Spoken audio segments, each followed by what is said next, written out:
துறையை எடுத்துக்கொண்டாலும் 36 துறைகள் இருக்கின்றன அரசாங்கத்தில். நாங்கள் செய்திருக்கின்ற சாதனைகளை சொல்ல வேண்டுமானால் ஒரு துறைக்கு ஒரு நாள் தேவை. எங்களுடைய செயல்பாடு, எங்களுடைய திட்டங்கள் எல்லாமே மக்களுக்காகத்தான்.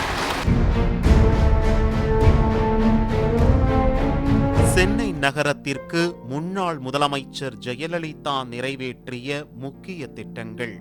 சென்னையிலிருந்து 235 கிலோமீட்டர் தொலைவில் உள்ள கடலூர் மாவட்டத்தில் உள்ளது வீராணம் ஏரி. 1968ஆம் ஆண்டு திமுக ஆட்சியில் திட்டமிடப்பட்டது என்றாலும் ஜெயலலிதா பதவியேற்ற பின் பல்வேறு மாற்றங்களை செய்து புதிய வீராணம் குடிநீர் திட்டம் என்ற பெயரில் 2004ஆம் ஆண்டு செயல்பாட்டிற்கு வந்தது.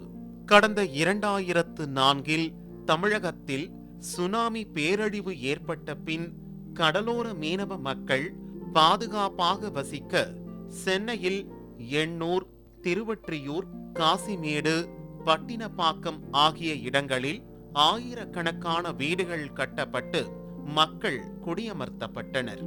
சென்னையின் எதிர்கால குடிநீர் தேவையை கருத்தில் கொண்டு கடல் நீரை குடிநீராக்கும் நிலையங்களை நிறுவிட சாத்தியக்கூறு ஆய்வுகளை மேற்கொள்ள ஜெயலலிதா உத்தரவிட்டார். அதன் பின் திமுக ஆட்சியில் இந்த கடல் நீரை குடிநீராக்கும் திட்டம் செயல்படுத்தப்பட்டது. மீஞ்சூர், நெம்மேலி ஆகிய இடங்களில் அமைந்துள்ள இந்த திட்டத்தின் கீழ் தற்போது சென்னை நகருக்கு நாள் ஒன்றுக்கு 200 மில்லியன் லிட்டர் குடிநீர் கிடைக்கிறது. சென்னையில் போக்குவரத்து நெரிசலை குறைக்கும் வகையில் சென்னைக்கு வெளியே புறநகர் பேருந்து நிலையம், காய்கனி அங்காடிகள் அமைக்கும் திட்டத்திற்கான சாத்தியக்கூறு மேற்கொண்டவர் ஜெயலலிதாதான். 2012, 2013ஆம் ஆண்டுகளில் சென்னை மாநகரில் ஓடும் கூவம், அடையாறு ஆறுகளை மாநகராட்சி மூலம் சுத்தப்படுத்த ஜெயலலிதா உத்தரவிட்டார். இதனால் கொசு தொல்லை பெருமளவில் குறைந்தது. 2 ஆறுகளிலும் கரைகள் பலப்படுத்தப்பட்டு ஆகாய தாமரைகள் அகற்றப்பட்டு பொலிவுடன் காணப்பட்டன. சென்னையின் வெள்ள தடுப்பு மற்றும் நீர்வழி போக்குவரத்திற்காக வெட்டப்பட்ட பக்கிங்ஹாம் கால்வாய் ஆக்கிரமிப்பின் பிடியில் சிக்கி இருந்தது. ஜெயலலிதாவின் முயற்சியால் அடையாறு முதல் கோவளம் வரை தெற்கு பக்கிங்ஹாம் கால்வாய் முழுமையாக சீரமைக்கப்பட்டது. சென்னை மாநகராட்சி விரிவாக்க பகுதிகளில் கட்டமைப்புகளை உருவாக்க 2500 கோடி ரூபாய் ஒதுக்கினார். இந்த நிதியின் மூலம் சென்னை பெருநகர ஒருங்கிணைந்த சாலைகள் திட்டத்தின் கீழ் உட்புற சாலைகளில் சாலை, மழைநீர் வடிகால், நடைபாதை ஆகியவை அமைக்கப்பட்டன. மெரினா கடற்கரை மேற்கு பகுதியை அழகுபடுத்தும் பணிகள் 42 கோடி ரூபாய் செலவிலும், மெரினா லூப் சாலை மேம்பாட்டு பணிகள் 40 கோடி ரூபாய் செலவிலும் நடந்து முடிந்துள்ளன. சென்னை கடற்கரையில் இருந்து தாம்பரம் வரை மின்சார ரயில் போக்குவரத்தை அகல ரயில் பாதையாக மாற்றியமைக்கும் திட்டம் ஜெயலலிதா முதல்வராக இருந்தபோது அழுத்தம் தந்து கொண்டு வரப்பட்டது. சென்னையின் குடிநீர் தேவைக்காக போரூர், அயனம்பாக்கம், நேமம் ஏரிகளை மேம்படுத்த 50 கோடி ரூபாய் நிதி ஒதுக்கியதுடன் போர்க்கால அடிப்படையில் அப்பணிகளை முடிக்க உத்தரவிட்டார். கூவத்தில் வரும் மழை நீரை அயனம்பாக்கம் ஏரியில் சேமிக்க பெரிய இணைப்பு கால்வாய் கட்டப்பட்டது. கிருஷ்ணா நீரை நேமம் ஏரியில் சேமிக்க கிருஷ்ணா நீர் கால்வாயில் டைவர்ட்டிங் பாயிண்ட் கட்டப்பட்டது. சோழவரம், செம்பரம்பாக்கம் ஏரிகளை மேம்படுத்துவதிலும் ஜெயலலிதா நடவடிக்கை எடுத்தார். ஜெயலலிதா ஆட்சியில் சென்னையின் போக்குவரத்து நெரிசலை தீர்க்க மின்ட், அண்ணாநகர், கொரட்டூர், வடபழனி ஆகிய இடங்களில் மேம்பால கட்டுமான பணிகள் விரைந்து முடிக்கப்பட்டு பயன்பாட்டிற்கு திறக்கப்பட்டன. எம்ஜிஆர் முதல்வராக இருந்தபோது சென்னை கடற்கரை, மயிலாப்பூர் இடையே முதல் கட்டமாக மேம்பால ரயில் போக்குவரத்து திட்டம் அறிமுகம் செய்யப்பட்டது. இந்த திட்டத்தின் 2வது கட்ட பணிகள் மயிலாப்பூர் முதல் பரங்கிமலை வரை ஜெயலலிதா முதல்வரான பின் துவங்கியது. சென்னையில் புறம்போக்கு இடங்களுக்கு குடியிருப்பு பட்டா வழங்குவதற்கு ஜெயலலிதா ஆணை பிறப்பித்தார். அதன் பின்தான் சென்னையின் பல்வேறு பகுதிகளில் பூர்வீகமாக நத்தம் புறம்போக்கு இடத்தில் குடியிருந்து வந்தவர்கள் பட்டா பெற்றனர்.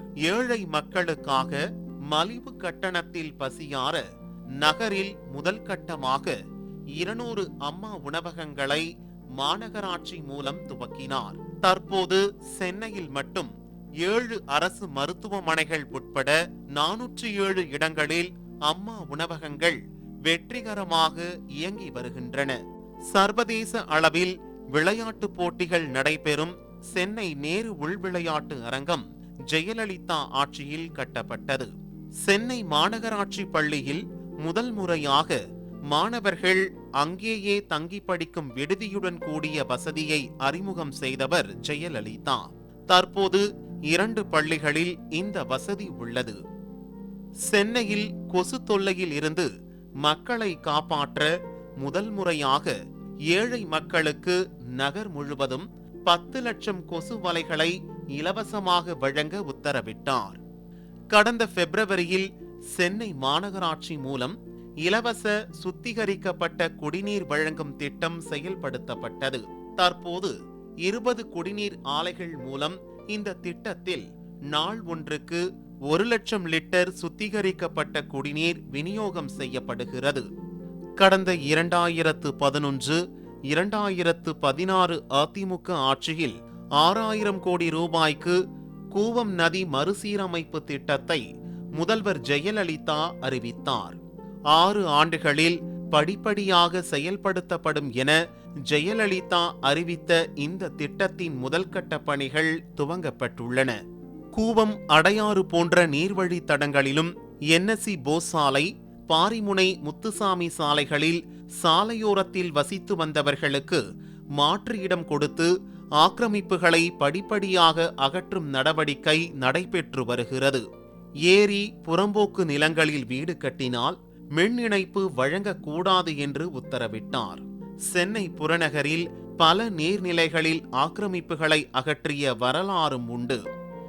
சென்னை குடிநீர் வாரியம் மூலம் விரிவாக்கப்பட்ட சென்னை மாநகராட்சி மண்டலங்களில் குடிநீர், பாதாள சாக்கடை பணிகள் நடந்து வருகின்றன.